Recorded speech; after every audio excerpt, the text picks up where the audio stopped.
नमस्कार। राधे राधे सभी को। जैसा कि आपको पता है हम पढ़ रहे हैं भारत का भूगोल और उसी सीरीज में आज हम पढ़ेंगे भारत के भौतिक प्रदेश। ठीक है, भारत के भौतिक प्रदेश। इससे पहले अपन 2 क्लासेस डाल चुके हैं भारत का सामान्य परिचय।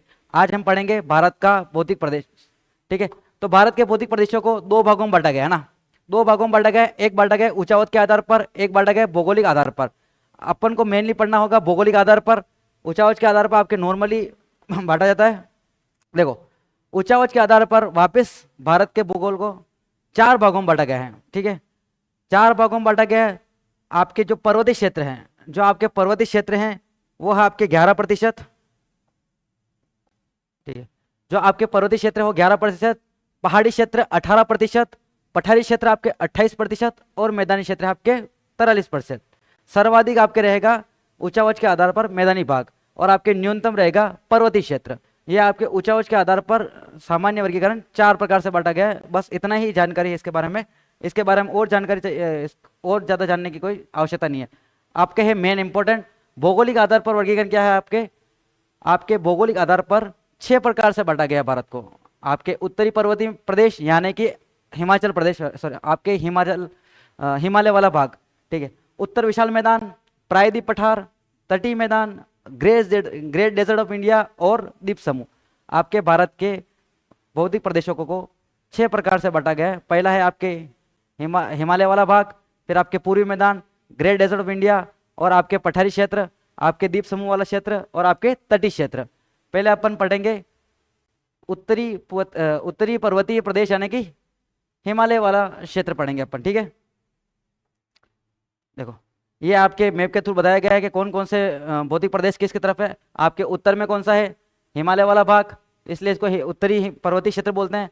ग्रेट डेजर्ट ऑफ इंडिया आपके पश्चिमी क्षेत्र में है। तटीय मैदान, तटीय मैदान आपके नीचे वाला दक्षिण के भाग, ये आपके पश्चिमी तट, ये आपके पूर्वी तट।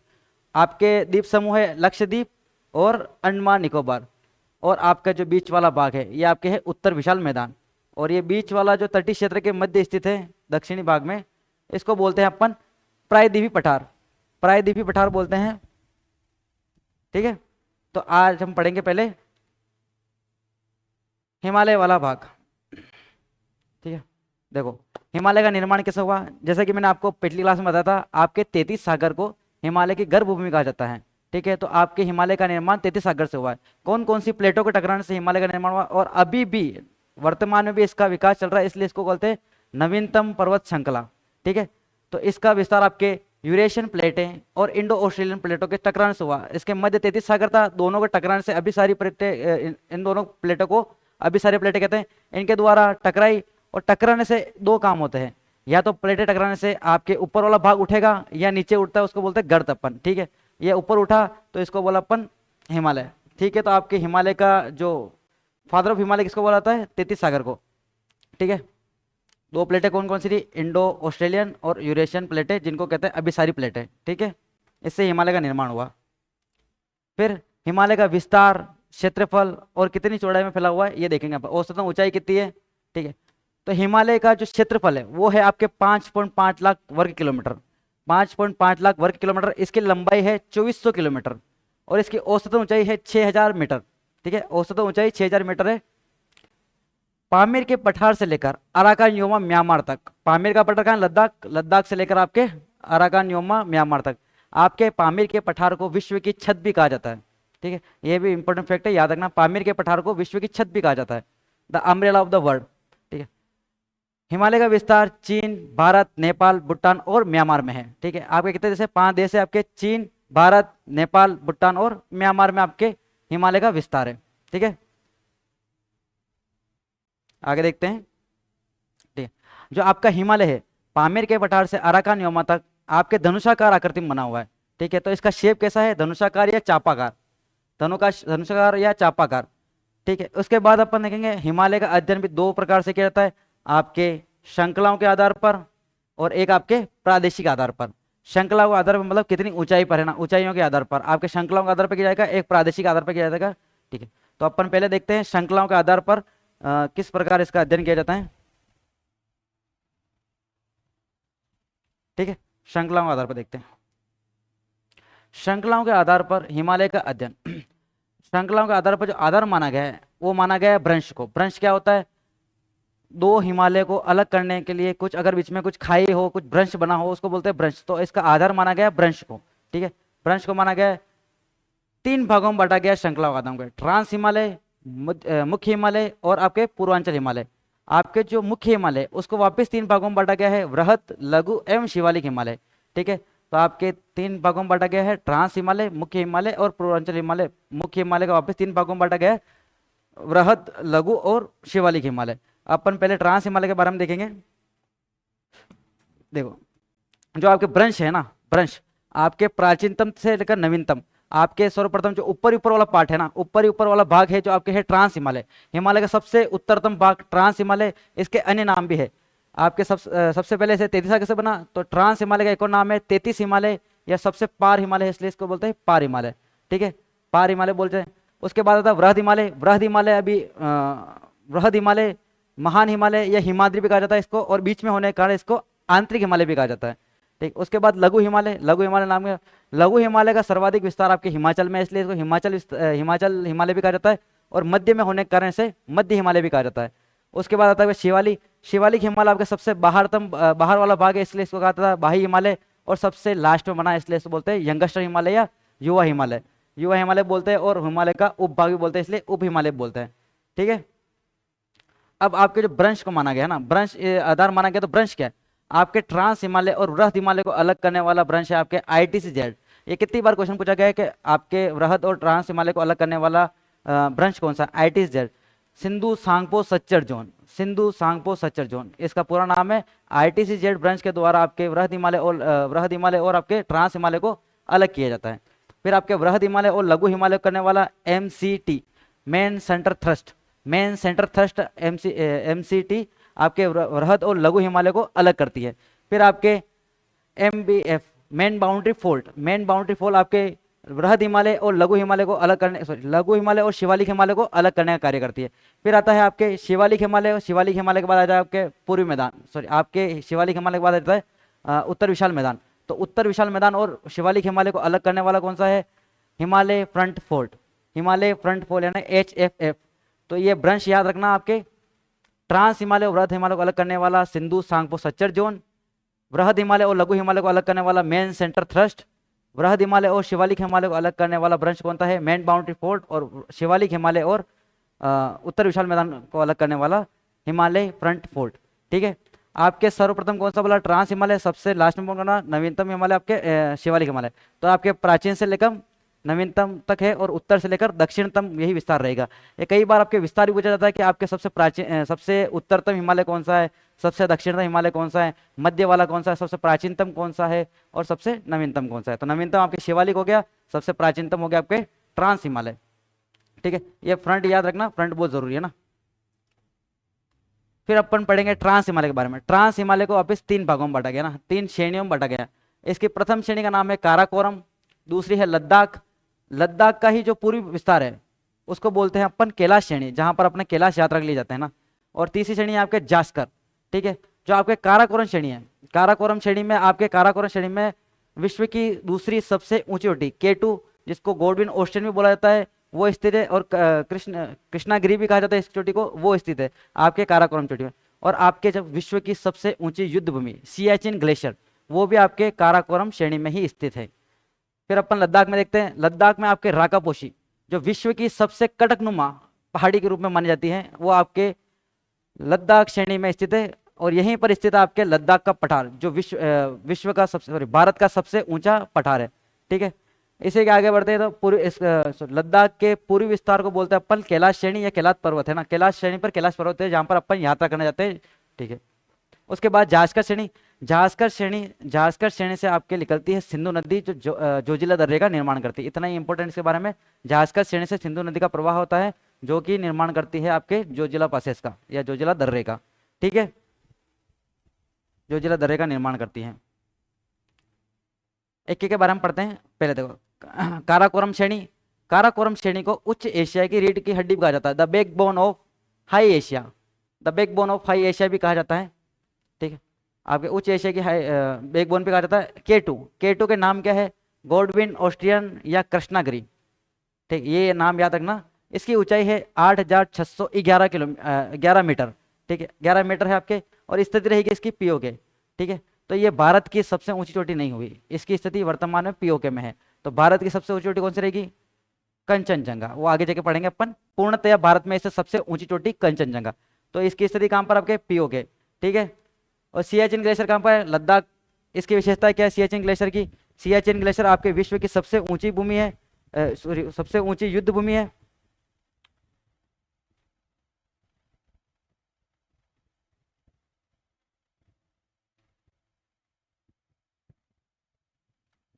ठीक है, और आपके केटू कौन सी है? केटू आपके माउंट एवरेस्ट के बाद सेकंड हाईएस्ट चोटी है। विश्व की दूसरी सबसे ऊंची चोटी कौन सी है? केटू।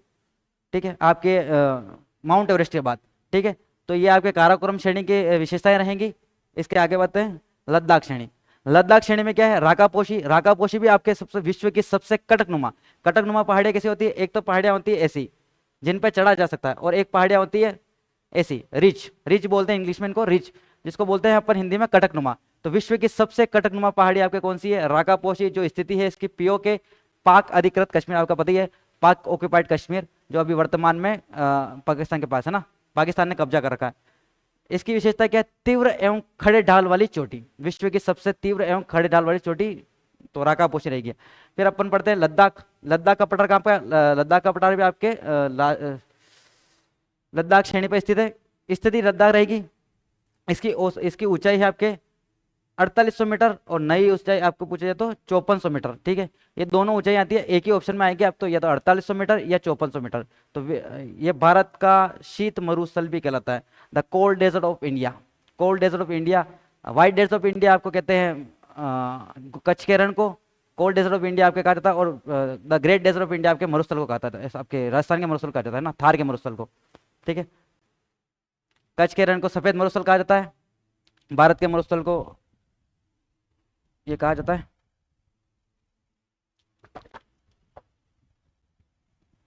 ठीक है, आगे बढ़ते हैं। ये आपके लद्दाख श्रेणी हो गई। अब जार्जका श्रेणी। जार्जका श्रेणी आपकी स्थिति है लद्दाख। विशेषता क्या है?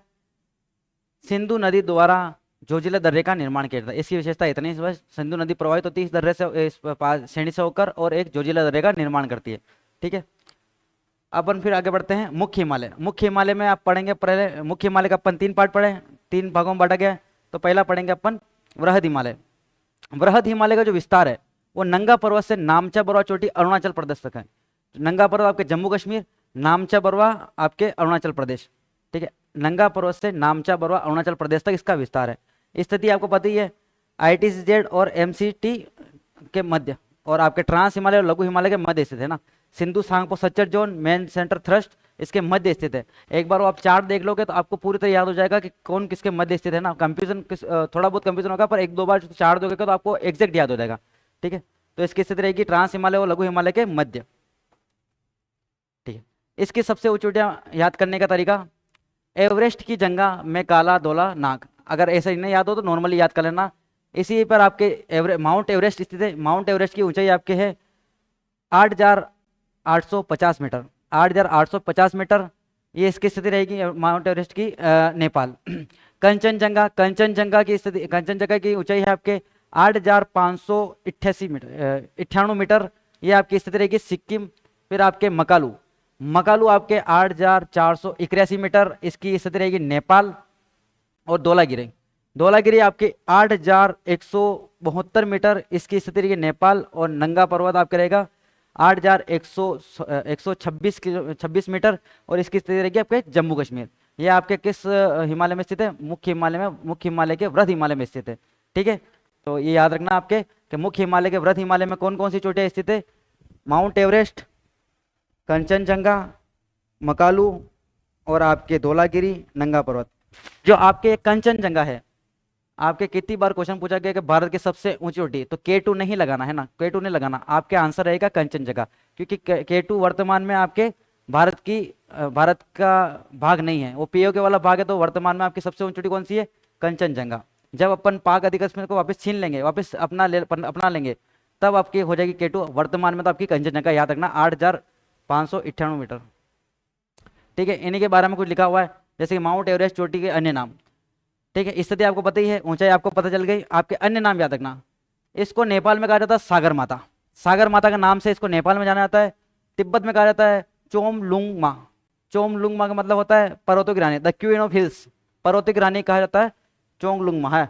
इस ये क्वेश्चन बनता है आपके ना। और इसको बोलते हैं चोटी नंबर 15, क्योंकि जब माउंट एवरेस्ट पर चोटी की खोज की जा रही थी तब आपके 15वें नंबर पर इस चोटी की खोज की गई थी माउंट एवरेस्ट की, इसलिए इसको कहा जाता है चोटी नंबर 15। तो आपके 3 नाम इंपॉर्टेंट है, नेपाल में सागर माता, आपके तिब्बत में चोमलुंग माँ, और आपके तिब्बत में क्या कहते हैं, सॉरी, चोटी नंबर 15। ठीक है, ये आपके चोमलुंग माँ याद रखना। सागर माता कितनी बार क्वेश्चन पूछा गया, आपके नेपाल में क्या कहते हैं, सागर माता, चोमलुंग माँ और चोटी नंबर 15। ठीक है, आगे बढ़ते हैं।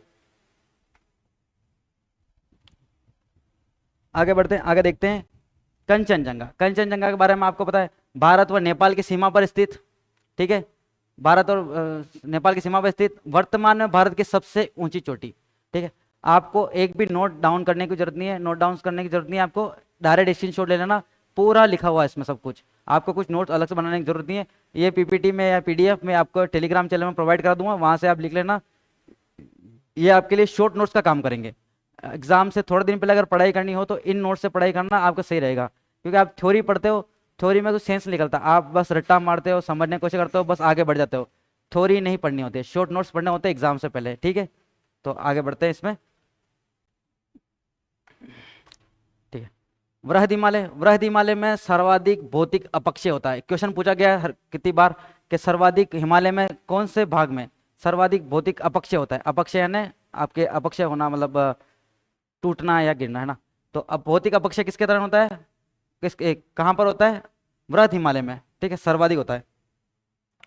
नेक्स्ट देखते हैं, जो आपके हिमालय है, वृहद हिमालय, उसकी अन्य चोटियों के नाम, वो भी आपसे सीरीज पूछाता है। अन्य चोटियों का जैसे नंगा पर्वत से आपके कहां तक था, नामचा पर्वत, अरुणाचल प्रदेश तक। इसके मध्य जो चोटियां आती है उनकी सीरीज पूछी गई है। आपके उत्तर से दक्षिण तक की सीरीज पूछी गई है, या पश्चिम से पूर्व तक की सीरीज पूछी गई है। आपके कौन से आएगी, पहले नामचा पर्वत, नंगा पर्वत, फिर उसके बाद धौलागिरी, धौलागिरी बाद अन्नपूर्णा, एवरेस्ट, मकालू, कंचनजंगा और नामचा पर्वत। याद रखना, इनकी सीरीज पूछी गई है, क्वेश्चन पूछा गया एग्जैक्ट कि आपके जो वृहद हिमालय में स्थित चोटियों की पश्चिम से पूर्व तक की श्रृंखला बताए। तो ये याद रखना, स्क्रीनशॉट ले लेना भले। नेक्स्ट, लघु हिमालय। लघु हिमालय का विस्तार कहां से कहां तक है, आपके कश्मीर घाटी, कश्मीर घाटी से काठमांडू घाटी नेपाल तक, जम्मू कश्मीर से नेपाल तक, कश्मीर घाटी से कश्मीर घाटी से काठमांडू घाटी तक। उपनाम क्या है इसके, हिमाचल। मैंने अभी जैसे बताया था आपको, हिमाचल में सर्वाधिक विस्तार होने के कारण इसको हिमाचल हिमालय भी कहा जाता है। हिमाचल प्रदेश में विस्तार अधिक होने के कारण ये लिखा हुआ आपको। और मध्य हिमालय, इसका जो स्थिति रहेगी मेन सेंटर थ्रस्ट और मेन बाउंड्री फोल्ड के मध्य रहेगी। ठीक है, मेन बाउंड्री फोल्ड यानी कि वृहद हिमालय और शिवालिक हिमालय के मध्य रहेगी। ठीक है, ये नॉर्मल सी जानकारी आपको उस चार्ट में समझ में आ जाएगा पूरा ये। नेक्स्ट देखते हैं ना। ठीक है, जो आपके ये विस्तार है ना, कश्मीर घाटी से आपके काठमांडू तक, लघु हिमालय को अलग अलग नामों पर, अलग अलग स्थानों पर अलग अलग नामों से जाना जाता है। जैसे कि लघु हिमालय को जम्मू कश्मीर में क्या कहा जाता है, पीर पंजाल। लघु हिमालय को ही पीर पंजाल कहा जाता है जम्मू कश्मीर में। हिमाचल प्रदेश में इसको कहा जाता है धौलाधर। ठीक है, धौलाधर कहा जाता है। उत्तराखंड में कहा जाता है इसको नाग टिब्बा, और नेपाल में कहा जाता है महाभारत। महाभारत वाला क्वेश्चन 2-3 बार पूछा गया है, और ये पीर पंजाल वाला क्वेश्चन पूछा गया है। तो आपके क्या क्या कहा जाता है इसको, एक बार देख लें। जम्मू कश्मीर में पीर पंजाल, लघु हिमालय में आपके धौलाधर, और आपके उत्तराखंड में नाग टिब्बा, और नेपाल में इसको महाभारत। लघु हिमालय के ही नाम है सारे, है ना। लघु हिमालय की विशेषताएं क्या है, घास के मैदान पाए जाते हैं। घास के मैदान पाए जाते हैं जिनको जम्मू कश्मीर में गुलमर्ग और सोनमर्ग कहा जाता है। ठीक है, गुलमर्ग और सोनमर्ग जो घास के मैदान है उनके नाम है गुलमर्ग और सोनमर्ग। और यहीं पर आपके जो उत्तराखंड में पाए जाते हैं उसे बुगियार और पियार कहा जाता है।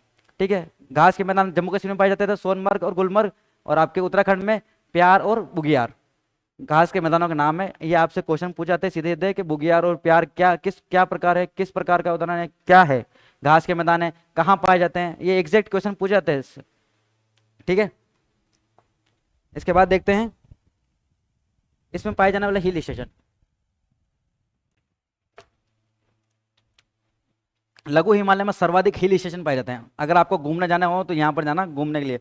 जैसे आप ले मनाली हो गया, कुल्लू हो गया, अपन बोलते हैं ना कुल्लू मनाली कुल्लू मनाली, तो कुल्लू अलग है, मनाली अलग है, बिल्कुल है ना। कुल्लू मनाली अलग अलग क्षेत्र है। तो आपके मनाली, कुल्लू, शिमला, कांगड़ा घाटी, लाहौल स्पीति, रानीखेत, मसूरी और दार्जिलिंग, ठीक है, ये लघु हिमालय में पाए जाते हैं। कुल्लू, मनाली, कुल्लू, शिमला, कांगड़ा घाटी और लाहौल स्पीति, ठीक है, ये आपके पाए जाएंगे हिमाचल प्रदेश में। रानीखेत, मसूरी ये आपके उत्तराखंड में, और दार्जिलिंग आपको पता ही है पश्चिम बंगाल में पाया जाएगा। तो सर्वाधिक हिल स्टेशन कहाँ पाए जाते हैं लघु हिमालय में? कहाँ कहाँ के हिल स्टेशन आपके? सॉरी, कुल्लू, मनाली, मनाली के बाद शिमला, कांगड़ा घाटी, लाहौल स्पीति ये हिमाचल प्रदेश, रानीखेत, मसूरी ये आपके उत्तराखंड, और पश्चिम बंगाल में आपके है दार्जिलिंग, ठीक है। आगे बढ़ते हैं। फिर इस क्षेत्र में पाई जाने वाली पशुपालन करने वाली जातियां, पशुपालन करने वाली जातियां कौन कौन सी है आपके? गिद्दी, आपके गिद्दी जनजाति पाई जाती है आपके हिमाचल प्रदेश में। जनजातियों से सर्वाधिक क्वेश्चन बनते हैं, याद रखना। बूटिया पाई जाती है आपके उत्तराखंड में। गुज्जर पाई जाती है आपके, गुज्जर और बकरवाल, गुज्जर और बकरवाल जनजाति आपके पाई जाती है जम्मू कश्मीर में। और लेपचा, लेपचा पाई जाती है आपके सिक्किम में। तो गिद्दी पाई जाती है आपके हिमाचल प्रदेश, भूटिया उत्तराखंड, गुज्जर या बकरवाल जम्मू कश्मीर, लेपचा सिक्किम में, ठीक है। जो ये जनजातियां हैं, ये जनजातियां आपके ऋतु प्रवास का कार्य करती है। ऋतु प्रवास का कार्य मतलब क्या होता है? आपके गर्मियों के टाइम पे तो ये चली जाएगी पहाड़ों पर, ठीक है, गर्मियों के टाइम पे चली जाती है कि ये पहाड़ों पर, और जैसे सर्दियाँ आती है ये आ जाती है घास के मैदानों पर। तो इसको बोलते हैं ऋतु प्रवास करना। सीजन देखकर स्थान चेंज करना। जैसे गर्मियाँ लगेगी तो पहाड़ों पर जाएंगे तो थोड़ी ठंड रहेगी, तो ठंड के लिए आपके पहाड़ों पर चले जाते हैं। और आपके जैसी शीतकाल आती है, शीतकाल में आपके मैदानों में आ जाता है। इसको बोलते हैं ऋतु प्रवास करना। तो कौन सी जनजातियां ऋतु प्रवास करती है? लघु हिमालय में रहने वाली जनजातियां ऋतु प्रवास का कार्य करती है। ओके, ठीक है, आगे बढ़ते हैं। फिर आपके लघु हिमालय में सर्वाधिक भूस्खलन होता है। भूस्खलन है ना, लैंड स्लाइडिंग। सर्वाधिक लैंड स्लाइडिंग की समस्या कहाँ देखने को मिलती है आपको? लघु हिमालय में। ये क्वेश्चन सटीक पूछा गया एक बार। फिर इसी क्षेत्र में पाई जाती है करेवा घाटियां। करेवा घाटियों का आपको क्वेश्चन पूछा जाता है कि आपकी जो केसर होती है ना, यहाँ पर केसर, जाफरान केसर, ये क्वेश्चन पूछा जाता है। जाफरान केसर की खेती किस क्षेत्र में गए थे? करेवा घाटियों में, ठीक है। तो लघु हिमालय में पाए जाने वाली घाटियों में हिमाद्री या बर्फ द्वारा अवसाद लाते हैं ना, तो कंकड़ पत्थर मिट्टी के द्वारा को जमा किया जाता है, ठीक है।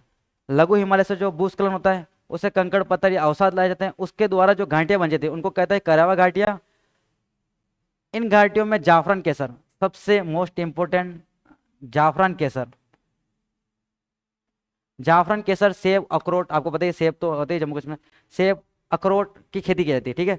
तो याद रखना जाफरान केसर की खेती कहाँ की जाती है? आपके करेवा घाटियों में, ठीक है। और करेवा घाटियाँ कहाँ पाई जाती है? आपके लघु हिमालय वाले क्षेत्र में। और इनका निर्माण क्यों होता है, कैसे होता है? लघु हिमालय में सर्वाधिक भूस्खलन होता है, उसके कारण जो अवसाद लाए जाते हैं उनके कारण आपके करेवा घाटियों का निर्माण होता है, ठीक है। आगे बढ़ते हैं। फिर शिवालिक हिमालय। शिवालिक हिमालय आपके लास्ट वाला हिमालय आ गया, मेन बाउंड्री फोल्ड और हिमालय फ्रंट फोल्ड के मध्य स्थित। ये सबसे बाहर वाला हिमालय, इसलिए बाह्य हिमालय कहा जाता है। उप हिमालय, शिवालिक हिमालय, और इसको क्या जाता है? यंगस्टर हिमालय कहा जाता है, सबसे युवा हिमालय, ठीक है। सबसे लास्ट में से युवा हिमालय, ठीक है। इस हिमालय को देशांतरी आधार पर दो भागों में बांटा गया, ठीक है। अधिक चौड़ाई और कम चौड़ाई के आधार पर, देशांतरी आधार पर लंबवत दो भागों में बांटा गया। जो आपके पूर्व वाला भाग है, जो पूर्व वाला भाग है उसको द्वार कहा जाता है। इस क्षेत्र में आता है आपके हरिद्वार, ठीक है। पूर्व वाले भाग को द्वार कहा जाता है, और इस पश्चिम वाले भाग को दून कहा जाता है। इसमें इस क्षेत्र में आपके देहरादून, पाटलिदून और कोटलीदून आता है ना। तो पश्चिम वाले क्षेत्र को तो दून कहा जाता है, और पूर्व वाले क्षेत्र को द्वार कहा जाता है। जो पश्चिम वाला क्षेत्र है इसकी चौड़ाई अधिक है, और पूर्व वाले क्षेत्र की चौड़ाई कम है। बस इतना से इसमें पूर्व वाले भाग को दून कहा जाता है, जिसमें हरिद्वार आता है, और पश्चिम वाले क्षेत्र को यह कहा जाता है, ठीक है। आगे बढ़ते हैं।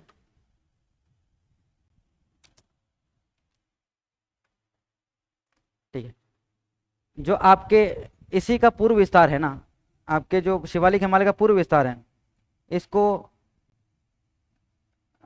अरुणाचल प्रदेश में डाफला, मीर और आबोर मिसमी नाम से जाना जाता है। जो आपके शिवालिक हिमालय का पूर्वोत्तर भारत में विस्तार है, पूर्वोत्तर भारत में विस्तार, जो पहाड़ियों के रूप में विस्तार है, यानी कि डमी एमी से याद रखना, डमी यानी डाफला, मीर, आबोर और मिसमी, ये सारी पाई जाती है आपके अरुणाचल प्रदेश में। तो पूर्वोत्तर भारत का अरुणाचल प्रदेश में या पूर्वोत्तर भारत में विस्तार क्या कहलाता है? डमी अमी, या डाफला, मीर, मिसमी और आबोर, डमी अमी नाम से जाना जाता है ना, याद रखना। अरुणाचल प्रदेश में ये शिवालिक हिमालय के भाग है। फिर पूर्वांचल हिमालय, पूर्वांचल हिमालय जो आपके पूर्व में स्थित है, पूर्वांचल हिमालय भारत की पूर्वी सीमा पर म्यांमार एवं भारत के मध्य निम्न पहाड़ियों के रूप में विद्यमान है ना। तो पूर्वांचल हिमालय कहाँ पर है? आपके ये क्या बोलते हैं, म्यांमार और भारत की सीमा पर निम्न निम्न पहाड़ियाँ कौन कौन सी है? पहाड़ियाँ देखना आपके पूर्वोत्तर हिमालय की। असम में आपके पाई जाएगी मिकिर पहाड़ी और बरेल पहाड़ी। आपके पूर्वांचल हिमालय की पहाड़ियाँ हैं मिकिर पहाड़ी और बरेल पहाड़ी। फिर आपके पटकाई बूम, ठीक है, ये वाला सीरीज आता है उत्तर से दक्षिण तक पूर्वोत्तर पूर्वांचल हिमालय की। पटकाई बूम अरुणाचल प्रदेश में आपके, नागा हिल्स नागालैंड, मिजो हिल्स और सॉरी मणि हिल्स मिजोरम, मिजो हिल्स या लुसाई की पहाड़ियाँ आपके मणिपुर मिजोरम में पाई जाएगी। और आपके त्रिपुरा पहाड़ियाँ त्रिपुरा, ये नॉर्मली याद होगा, नागा हिल्स नागालैंड, मणि हिल्स मणिपुर, मिजो हिल्स मिजोरम और आपके ये जो त्रिपुरा पहाड़ियाँ त्रिपुरा में पाई जाएगी। पटकाई बूम याद रखना है, पटकाई बूम अरुणाचल प्रदेश में पाई जाती है, अरुणाचल प्रदेश में स्थित पहाड़ियाँ हैं और ये पूर्वांचल हिमालय का ही विस्तार है। असम की याद रखना मिक्किर और बरेल की पहाड़ियाँ, ये आपके पूर्वांचल हिमालय का विस्तार है। ठीक है, कहाँ कहाँ वो विस्तार है? आपके म्यांमार और भारत की सीमा पर। ठीक है, आगे बढ़ते हैं। प्रादेशिक, ठीक है, अपन ने पढ़ लिया एक तो श्रृंखला का आधार पर, श्रृंखलाओं के आधार पर पढ़ने के बाद अपन पढ़ते हैं प्रादेशिक आधार पर। प्रादेशिक आधार पर प्रादेशिक आधार पर हिमालय को विभाजित करने का श्रेय आपको जाता है सर सिडनी बुर्राट द्वारा नदियों का आधार मानते हुए। ठीक है, प्रादेशिक आधार पर आपके सर सिडनी बुर्राट द्वारा नदियों को आधार माना है ना। नदियों का आधार मानते हुए इसको 4 भागों में बांटा गया है। सर सिडनी बुर्राट द्वारा प्रादेशिक हिमालय को 4 भागों में बांटा गया। आधार क्या माना गया है? नदियां। और पहले अपन श्रृंखलाओं का आधार पढ़ा था, उसको किसका आधार माना गया था? भ्रंश। ठीक है, तो 2 बातें दी होगी, प्रादेशिक आधार पर आपके नदियों का माना गया है आधार, और आपके श्रृंखलाओं के आधार पर भ्रंश को माना गया है। ठीक है, तो नदियां देखनी पड़ेगी अपन, नदियां कौन कौन सी होती है इसमें। ठीक है, ये डायग्राम बहुत ही इंपॉर्टेंट डायग्राम है। ठीक है, देखना आपके जो सिंधु से लेकर सतलज तक है ना, सिंधु से लेकर सतलज तक इस हिमालय को कहा है अपने सर सिडनी बुर्राट ने, सिंधु से सतलज के मध्य हिमालय कहा है पंजाब हिमालय या कश्मीर हिमालय। 2 नाम दिए गए इसके, सिंधु से सतलज के मध्य जो स्थित है पंजाब हिमालय या कश्मीर हिमालय। फिर आपके सतलज से लेकर काली सिंध नदी, काली सिंध या शारदा, जिसका नाम शारदा भी है, उसके मध्य वाले हिमालय का है कुमायूं हिमालय। और आपके काली सिंध से लेकर तिस्ता नदी के मध्य कहा है नेपाल हिमालय। तिस्ता से लेकर ब्रह्मपुत्र के मध्य स्थित आपके असम हिमालय। ठीक है, ये विस्तार रहेगा आपके पश्चिम से लेकर पूर्व तक, पश्चिम से लेकर पूर्व तक।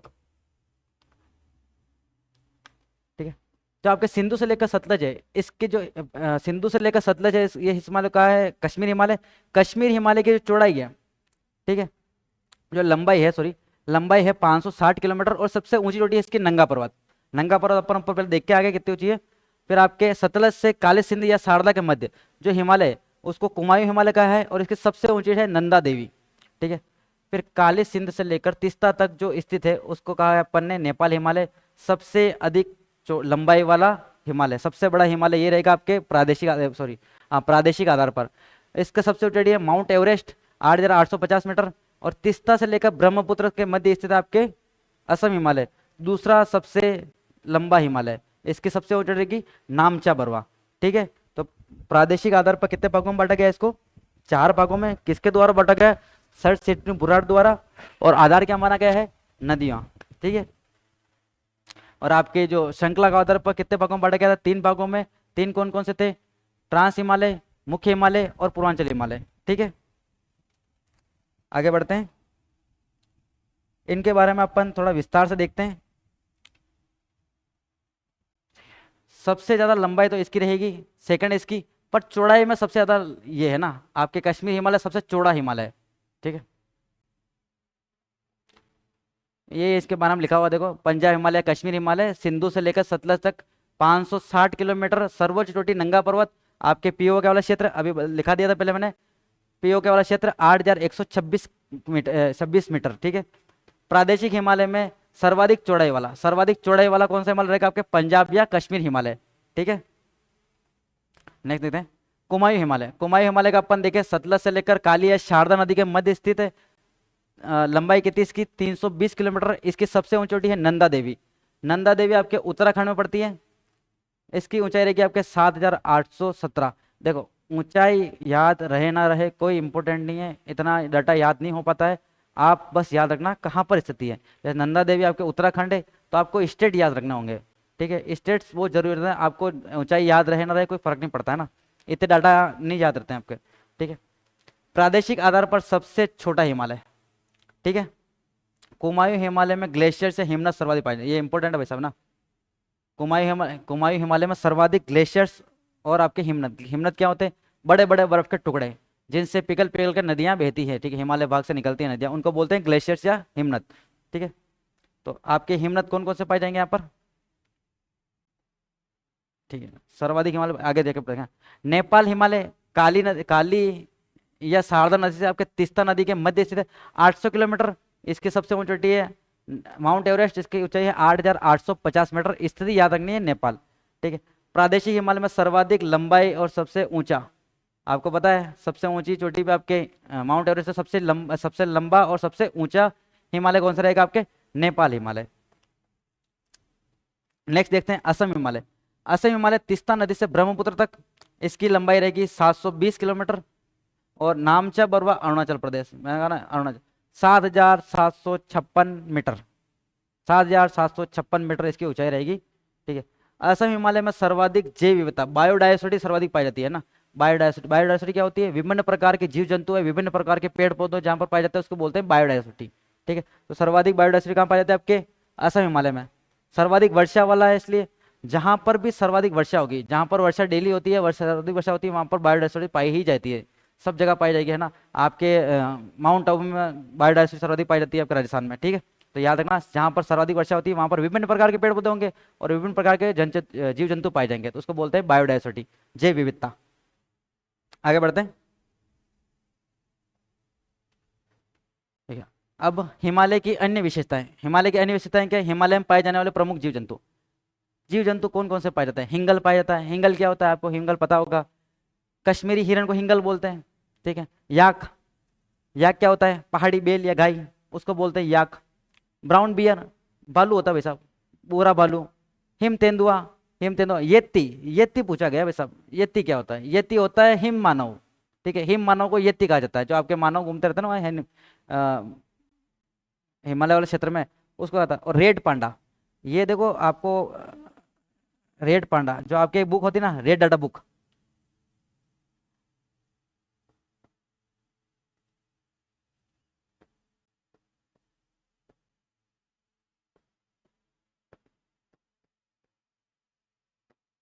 ये आपके क्वेश्चन सही हो सकता है। आपका रेड जो डाटा बुक होती है ना, रेड डाटा बुक, जिसमें विलुप्त हो चुकी या विलुप्त होने वाली प्रजातियों के बारे में लिखा जाता है, डाटा इंक्लूड किया जाता है, उस डाटा का जो प्रतीक चिन्ह है वो है आपके रेड पांडा।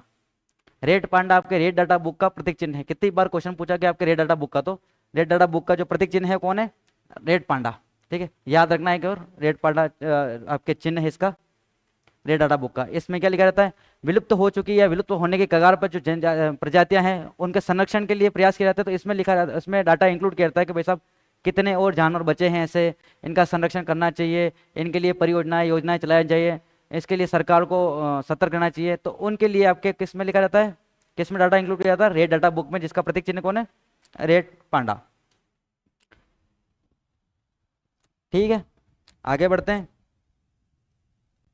आगे देखते हैं।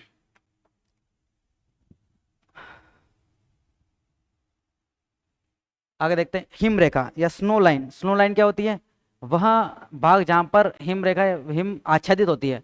कितनी ऊंचाई तक? आपके 4600 मीटर तक आपके बर्फ जमना शुरू हो जाती है ना, बर्फ, तो उसको बोलते हैं हिम रेखा या स्नो लाइन। तो पर्वतीय क्षेत्रों में वह बिंदु जिसके जिसके ऊपर हिम आच्छादित होती है ना, बिछी हुई होती है, उसको बोलते हैं स्नो लाइन। हिम रेखा की औसतन ऊंचाई है 4600 मीटर, याद रखना। 4600 मीटर के बाद बर्फ जमना शुरू हो जाएगी, उस क्षेत्र को क्या कहेंगे अपन? Snow line. ठीक है, फिर अपन हिमालय में प्रमुख ग्लेशियर्स और हिमनद। ठीक है, हिमालय में प्रमुख ग्लेशियर्स और हिमनद, इनके एग्जैक्ट नाम पूछ जाते हैं भाई।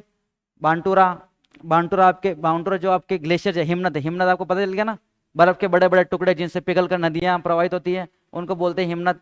आपके सियाचिन ग्लेशियर है या सियाचिन हिमनद है, जिसके लिए पाकिस्तान ने कब्जा कर लिया था ना, अपन ने चलाया था मेघदूत, ऑपरेशन मेघदूत, और वापस अपन ने कब्जा कर लिया था और पाकिस्तान को खदेड़ दिया था।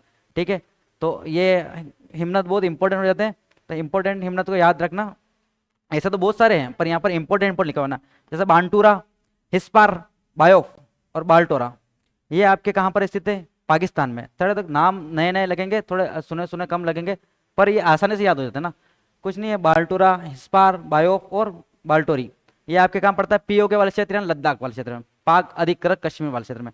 फिर आपके बाल्टिस्तान, ये भी आपके पीओके वाले क्षेत्र में। सियाचिन, सियाचिन आपके जो सियाचिन पड़ता है आपके लद्दाख में। बोखरचू ग्लेशियर, बोखरचू ग्लेशियर पड़ता है आपके तिब्बत। और चोम लुंग डुंग, चोम लुंग डुंग कहाँ पड़ता है आपके? चोम लुंग डुंग कहाँ पड़ता है आपके? चोम लुंग डुंग पड़ता है